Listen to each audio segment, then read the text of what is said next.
네, 10월 12일 김능구의 대선 진단 반갑습니다. 오늘은 지금 이제 새누리당의 어떤 선대본 구성상 내용 속에서 어느 정도 좀 수습의 모습을 갖추는 가운데에서 문재인 후보, 안철수 후보 간의 캠프 간의 공방이 이제 점차 치열해지는 것 같습니다.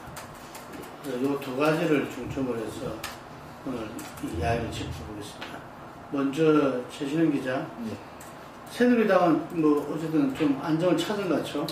그렇죠.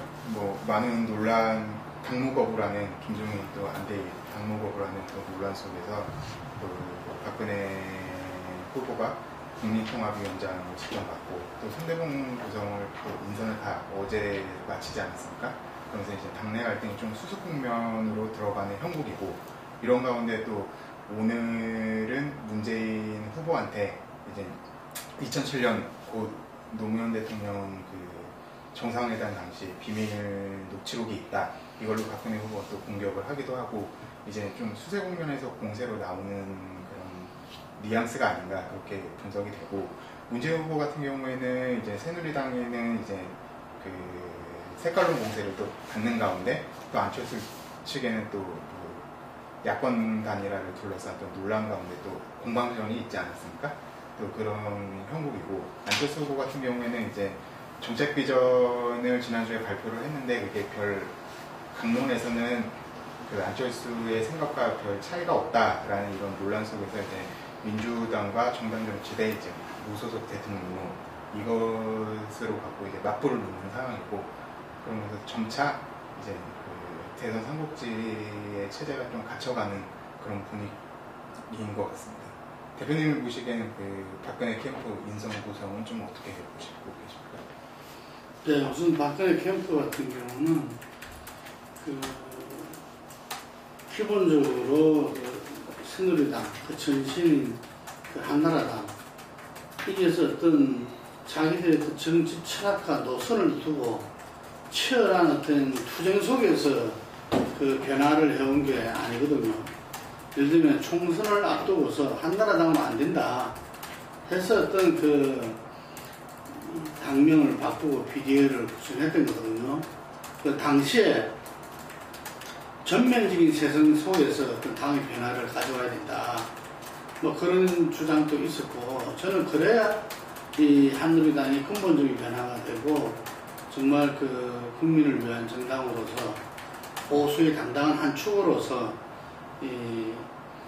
집권할 능력과 또 가치가 때려봤는데, 상당히 어쨌든 간에 당시에도 전면적인 쇄신이 아니라 총선을 치르기 위한 정도의 어떤 쇄신이었지 않나, 이런 생각이 들고, 어쨌든 그 속에서 변화한 부분들을 국민들한테 일정 정도 먹혀 들어갔다. 물론 선거는 상대적이기 때문에 민주당이 그 당시에 있어가지고 정말 전략도 없고 정책도 없고 인물도 없었다는 평을 받았죠.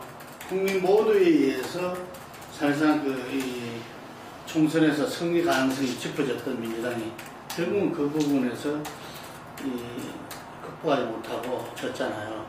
그럼 새누리당이 그 이후에 후보 경선에 들어갔고, 후보 경선이라는 속에서 정몽준 이재호 후보 같은 경선 룰로 해서 결국은 이 차단된 상태에서 비박주자들과 경선을 벌였고, 그 경선 이후에 어떤 또 강폭 행보라는 게 있었어요.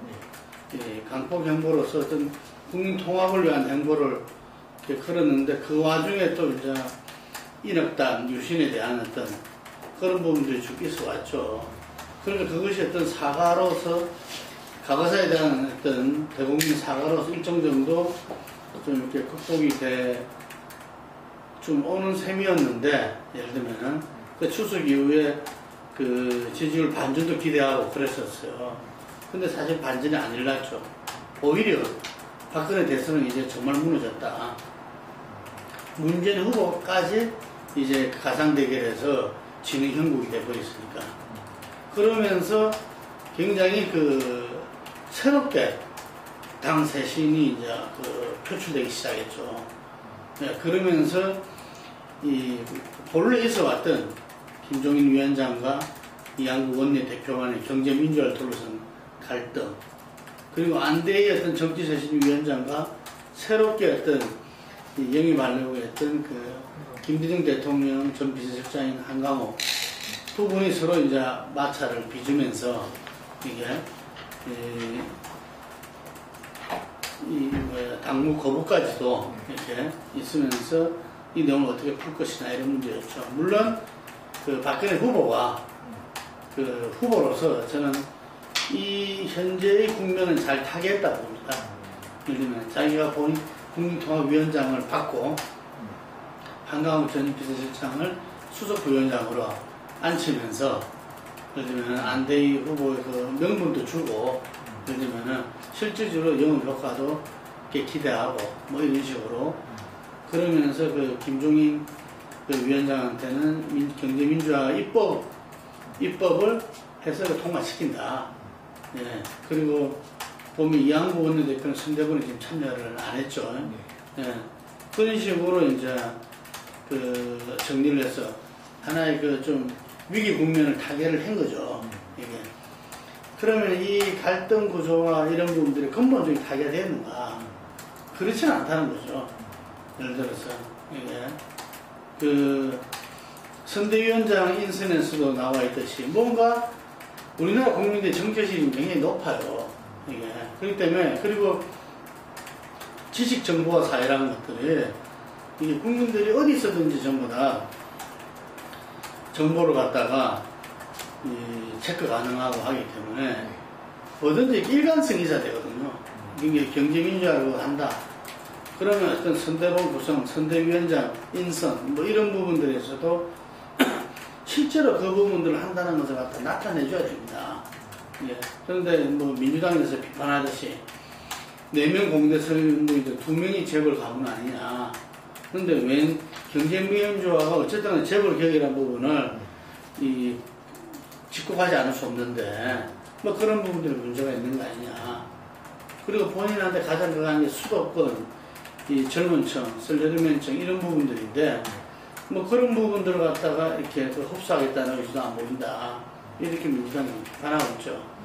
저는 그런 것보다도 오히려 이 새누리당 하면 가장 아픈 부분이 부자정당, 부패정당이 겁니다. 그래서 그 부분에 대해서 이 박 후보가 차제에 어쨌든 의총이라든지 어떤 활발한 어떤 그 당내 토론을 통해서 국민들이 지켜보는 가운데서 그러면서 당론으로 정말 그 보수의 가치를 지키면서도 현재 안철수 현상이라는 민심이 바라는 부분을 충분히 받아들이고 이게 정말 그 서민을 위한 정당이 되겠다. 예를 들면 이런 식으로 가야 되지 않느냐 보는 거죠. 그런데 이게 일단 근본적인 변화 없이 총선이면 총선, 대선이면 대선을 위해서 어떻게 사람도 그렇고 어떤 정책도 그렇고 하는 부분들은 그건 국민들이 다 알고 있다.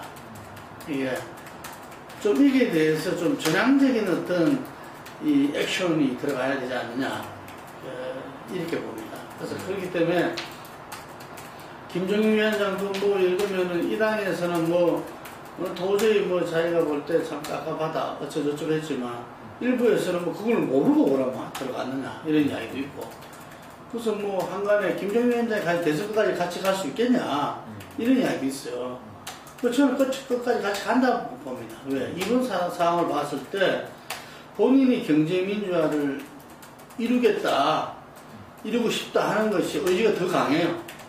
그래서 여러 가지로 뭐 불평도하고 또 강하게 압박도 하지만 그것을 이루기 위함이다. 그리고 제가 알기로는 김종인 위원장이 박근혜 후보랑 뭐 한 번 듣고 한두 번 만나고 결정을 한 게 아니고 예를 들면 몇 년간에 걸쳐서 지속적인 만남과 대화를 통해서 정말 자기 경제민주화를 이뤄낼 수 있는 리더다. 국가 지도자다. 이렇게 판단을 했다고 들었거든요. 네, 그래서 그 부분은 그냥 같이 간다고 봐요. 네. 그런데 그게 지금 현재는 이게 그 봉합으로서 이렇게 돼 있지만, 이게 그 이후에 어떤 대통령이 돼서 정권이 출범했을 때는 또 다른 거죠. 거기서 또 다른 한 축인, 갈려축이 있잖아요. 예를 들면은. 그래서 상당히 이 한나라 새누리당의 이 본질적인 이 모순관계, 이 부분들은 상당히 좀 해결하기 어려운 거 아닌가, 좀 이런 생각이 듭니다. 야권의 지금 최대 이슈가 단일화 과정인데, 지금 문재인 캠프 쪽이랑 안철수 캠프 쪽이랑 공방전을 벌이고 있지 않습니까? 그렇죠. 지금 그게 무슨 이 정당 정치라는 정당 후보론 뭐 이해찬 대표가 무소속 대통령 없다. 그러니까 안철수 후보가 오히려 무소속 대통령이 더 나은 거 아니냐. 싸움만 하는 국회에서는. 뭐 이런 식으로 해서 김성식 또 안철수 공동선대위원장이 지금 낡은 어떤 국민들이 어찌 말하면 레드카드엔 어떤 정당 정치를 내놓고 한다는 게 참 진짜 그렇다 이런 이야기를 했잖아요. 제가 볼 때는 그 무소속 대통령이 뭐 더 낫다 하는 부분은 더 개변이고, 그리고 지금 현재 무소속 대통령은 없다. 어떤 민주당, 그 문재인 후보가 그렇게 이야기했죠. 그냥 단일화가 안 되고 민주당으로 단일화 해야 이긴다. 이것도 상당한 그 문제다. 예를 들면 이게 제가 볼 때는 지금 문재인 후보도 정치 시작인 지 얼마 안 되잖아요. 이번 19대에 처음 이렇게 그 당선이 됐고 이러는데, 어찌 말하면 작년 말부터 터져놓은 그 이 새정치에 대한 변화였고, 이걸 한마디로 말하면 안철수 현상이다 이거죠. 그래서 안철수 현상이 안철수 후보로 나타나고, 그 다음에 민주당 버전으로는 문재인 13년성에 의한 후보 선출로 저는 나타났다고 봅니다.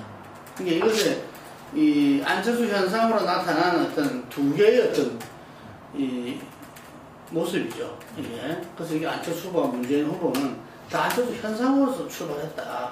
그 말은 뭐냐면 어떤 국민의 어떤 정치에 대해서 국민이 혁명에 준하는 요구를 하고 있는 그 다 현상들이라는 이야기죠. 이게. 그렇기 때문에 크게 먼저 그 주목을 해야 된다.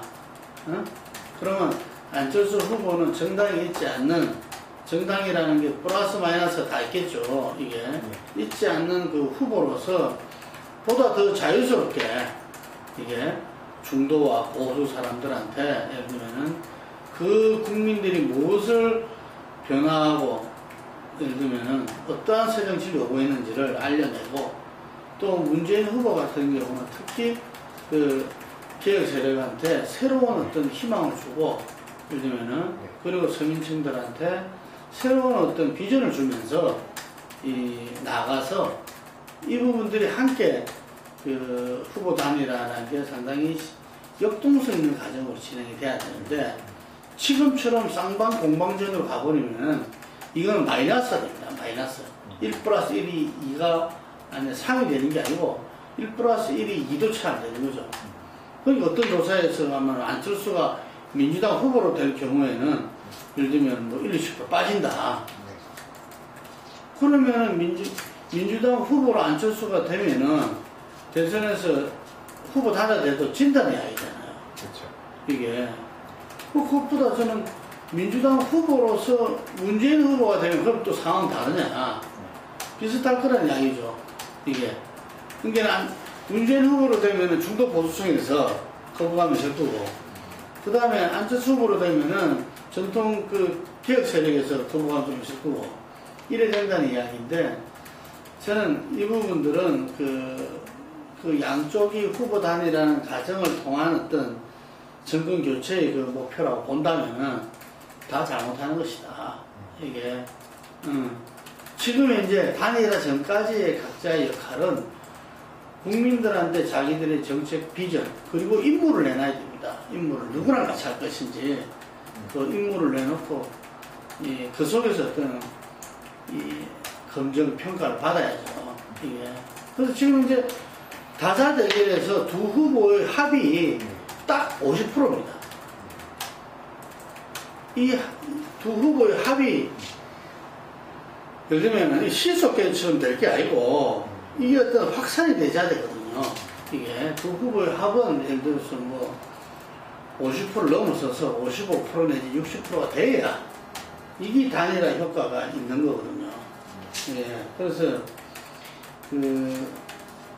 그런 부분에서 저는 이 후보 단일화를 가지고서 양측이 소모적인 공방전을 그만둬야 된다. 이게 국민들은 잘 알거든요. 이게 그런다고 해서 어느 쪽에서 그래서 이 사람은 안 되겠구나, 이 사람 되겠구나 이렇게 생각 안 한다는 이거죠. 이게 그래서 그런 공방전이 아니라 금방 말씀드린 정말 변화 욕구에 부합하는 어떤 새로운 어떤 이 정치적인 혁신, 그리고 그 부분을 누구랑 할 건지, 그분에 대한 어떤 인물들, 그걸 가지고 국민적 긍정을 받는 기간이 돼야 된다. 그래 되면은 저는 국민이 선택한다고 봅니다. 단일화에 대해서는 국민이 선택할 거기 때문에 국민을 믿고 지금 양 캠프와 후보는 충실히 그 길 가야 되지 않나 이런 생각이 들고요. 추가적으로 하나 말씀드리자면은 새누리당에서 문재인 후보 검증으로 네거티브 검증으로 딱 먼저 내는 거 지금 NLL 부분에 대한 어떤 노무현과 김정일의 어떤 비밀 대화로입니다. 그거를 청와대 법무비서관을 지내 정문원 의원이 문제 제기를 했거든요. 그래서 많은 사람이 저 사람이 통일 비서관을 지냈기 때문에 신빙성이 있지 않나, 본인이 또 봤다니까 그렇게 생각하게 되는데, 지금 이쪽에서는 아주 완강하게 당시에 국정원장, 통일부 장관 뭐 이런 분들이 다 성명을 냈죠. 기자회견을 하고 절대 그 존재 자체를 부정했어요. 그래서 새누리당이 국정조사에 오가는데 박정훈 대표가 증거했으면 이야기해라. 그러니까 우리 국정조사 바로 들어간다. 일각에서는 첫 번째 문재인 후보가 보면 당선 안 돼야 되는 후보가 양쪽 후보들이 20% 후반 10% 후보인데 비해서 문재인 후보는 4.6%밖에 안 되거든요. 그래서 문재인 후보한테 차제에 이제 한 번은 짚어줘야 된다. 첫 번째 네거티브 공세로 나왔는데, 이게 예를 들면 신빙성이 없다면은 참 앞으로 문재인 후보는 이 네거티브 공세에서 좀 자유로워지지 않겠나 뭐 이런 생각이 들죠. 그래서 혹시 만약에 번지수를 잘못 짚었다면은 상당히 전략적인 오류였다 라고 보여집니다. 하지만 지금 새롭게 구성된 이제 각 후보들의 선대위, 특히 새누리당의 어떤 선대위는 김무성 총괄본부장이라는 새로운 어떤 지휘자, 보훈특수를 중심으로 해서 꾸려나가겠죠. 비서실을 중심으로 한 사적 운영에서 이제 선대위를 중심으로 한 어떤 시스템 운영, 이 부분들이 어떤 모습을 보일지 상당히 궁금합니다. 그리고 이제 단일화에 대해서 양 후보에 대한 어떤 그런 소모전적인 공방전이 아니라 정말 국민혁명적 차원에서 어떤 양 후보가 자기들의 어떤 이 비전과 임무를 내놓고 국민 검증을 받아나가는 과정, 이러한 과정들이 서로 맞물리면서 앞으로 한 보름간 정도 더 지나면은 서서히 윤곽이 잡히지 않나 이렇게 오늘 여기까지 대선 진단하고요. 월요일 날은 지금 김대호 사회 이미지 연구소 소장님이 우리 대선 진단에 손님으로 오셔가지고 안철수에 대해서 하여튼 좀 본격적인 어떤 검증을, 이 잣대를 될 것 같아요. 좀 주목해 주시고, 그리고 다음 주 목요일 같은 경우는 우리 초대 손님 인터뷰로 전 KSI 소장이었던 김은태 소장이 와서 아마 시민연합 정부론에 대해서 좀 이야기를 나눠봤습니다. 아마 그 시간에 좀 단일화에 대해서는 보다 더 좀 깊은 이야기를 나눌 수 있지 않나 이런 생각이 듭니다. 자, 오늘 여기까지 감사합니다. 고맙습니다.